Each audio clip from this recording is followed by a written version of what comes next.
Congresso Nacional, por meio da sua cúpula, que tem Arthur Lira na presidência da Câmara, Rodrigo Pacheco na presidência do Senado, está querendo que o Supremo Tribunal Federal se faça de bobo, se faça de sonso, faça vista grossa para toda aquela liberação de verbas sem transparência que aconteceu em 2020 e nesse ano de 2021. E eles dizem isso na peça encaminhada à mais alta corte do país, sem brincadeira. É preciso que as pessoas compreendam o que está acontecendo. Gastamos aqui bilhões de reais e estamos dizendo aqui para a mais alta corte do país que é impossível dizer quem é que levou esse dinheiro. É um negócio assim, talvez inédito, tamanha faltam até as palavras, né? Tamanha a sem cerimônia com que eles fazem isso, né? O descaramento, essa é a palavra que eu estava procurando. O descaramento. Abro aspas aqui para a manifestação do Legislativo. Entretanto, não há como cumprir o disposto na alínea A da decisão cautelar quanto às solicitações que foram endereçadas ao relator geral, pelos mais diversos meios, entre parênteses, inclusive informais. E aí diz mais adiante, para justificar essa falta de transparência das emendas de relator até aqui, o Congresso diz que as leis orçamentais de 2020 e 2021, aspas, não prevêem a formalização das solicitações encaminhadas ao relator geral para fins de sugestão de alocação de recursos das emendas. Fecho aspas. E aí, o Legislativo pede o reconhecimento da impossibilidade fática e jurídica de cumprimento dos itens, etc, etc. Muito bem. Ele está dizendo que as leis não prevêem, as leis que eles próprios definiram, a formalização dessas solicitações. Quer dizer, estão dizendo para o Supremo Tribunal Federal, olha, isso aqui é uma quitanda. Aqui o sujeito chega no balcão e fala assim, desce mais 1 bilhão aí. O outro fala assim, eu quero 2 para meter lá no meu reduto eleitoral. O terceiro fala, me dá 3. E não fica nada registrado.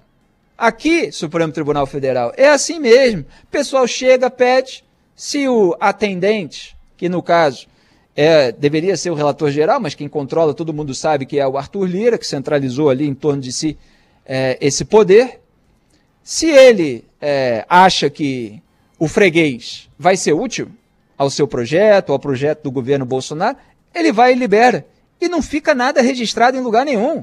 É a quitanda do Arthur Lira e do Rodrigo Pacheco, esse ensaboado aí, que posa de pré-candidato à presidência da República e fica acobertando esse tipo de sujeira junto com Arthur Lira.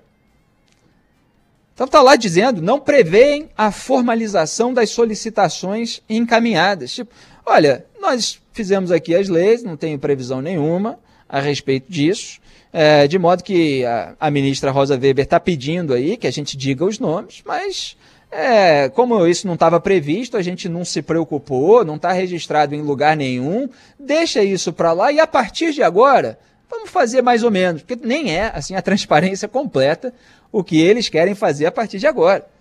Se você for ver lá o texto minuciosamente, eles falam de políticas públicas, eles não falam dos nomes dos deputados federais e dos parlamentares para constarem ali em cada dado a ser publicado num portal de fácil acesso para a população brasileira. Não. Eles ainda tentam acobertar o que vai acontecer daqui em diante. Agora, o que é mais curioso foi a notícia que saiu quando eu sentei aqui no estúdio para fazer esse programa, poucos minutos atrás. Está aqui a Consultoria de Orçamentos, Fiscalização e Controle do Senado, ou seja, o órgão técnico do Senado Federal, emitiu uma nota na qual afirma que seria possível, sim, divulgar a relação dos parlamentares responsáveis pelas indicações das emendas de relator, a RP9. Isso que faz parte do orçamento secreto. A gente está falando de dinheiro, tá? É dinheiro dentro de uma brecha obscura do orçamento que estava sendo liberado para quem estivesse disposto a votar a favor dos projetos de interesse do governo e do Arthur Lira. É disso que a gente está falando, não é de distribuição igualitária para todos os parlamentares, não. Isso é emenda individual e emenda de bancada. Eles acrescentaram outro mecanismo, que é a emenda de relator, para comprar voto de potenciais aliados ou velhos aliados. Então, o órgão técnico do Senado emitiu uma nota para dizer que dá, sim, para identificar, ou seja, contrariando Arthur Lira e Rodrigo Pacheco. Aí eu vou ler aqui, entre aspas, o que diz a nota técnica, que chega a ser cômico. Olha só a que nível moral chegou esse país, de um órgão técnico precisar dizer isso. Que é mais ou menos na linha do que eu estava comentando. Abro aspas. Se houve milhares de demandas e os relatores gerais encaminharam-nas na forma de indicações, algum tipo de procedimento organizativo tiveram para fazê-lo e algum registro documental ou informacional mantiveram para seu próprio controle. Caso contrário, teriam agido sem saber o que estavam fazendo, o que evidentemente não é o caso. Nada, absolutamente nada, obsta que sejam publicadas essas informações. Não há impossibilidade fática. Fecho aspas. É o que diz a nota técnica do órgão técnico do Senado Federal. Ao contrário do que anda pregando por aí, defendendo numa peça encaminhada ao Supremo, o seu próprio presidente da Casa Legislativa, o Rodrigo Pacheco. Veja como é humilhante, pelo menos deveria ser, se essas pessoas não fossem tão poderosas, né, com tentáculos na própria corte, falando ali no pé do ouvido de ministros como Gilmar Mendes, como faz o Arthur Lira, ministro sempre disposto a ouvir ali os seus aliados do mundo político, como fazia com Aécio Neves, quando pedia ali para fazer uma ligação para um coleguinha, para que votasse o texto lá da lei de suposto abuso de autoridade de acordo com seus interesses. Então, eles continuam lá articulando nos bastidores quando deveriam estar sendo alvo de apuração. O Supremo Tribunal Federal, ele vai passar mais um vexame, e a história recente está cheia deles, se curvar a essa tentativa de acobertar uma liberação desenfreada de dinheiro do povo, sem que o povo possa saber quem pegou esse dinheiro para fazer o quê. O Congresso acha que porque legisla, pode legislar fora dos princípios constitucionais? Não pode? Então são questões de moralidade, de impessoalidade, de publicidade, de transparência, tudo isso tem que ser levado em consideração. Então, o órgão técnico está dizendo nada, absolutamente nada obsta que sejam publicadas essas informações. E essa explicação técnica que eu dei, ela é compreensível, e o ouvinte que tiver qualquer pequeno negócio, não precisa ser uma quitanda, ele vai entender, é comum a todos. Então, olha, se houve milhares de demandas, se encaminharam ali uma série de indicações, algum tipo de procedimento organizativo tiveram para fazer algum registro documental ou informacional, mantiveram para o seu próprio controle. O mínimo que o sujeito que está liberando o dinheiro faz é uma anotação, ele tem ali uma planilha em algum lugar. Ou eles destruíram essas provas também, para ninguém ser pego. Se é para fazer obra para a saúde, para a infraestrutura, no reduto eleitoral, por que não tem político querendo aparecer para mostrar que fez? Não está estranho isso? Se não tem querendo aparecer, é porque alguma maracutaia tem.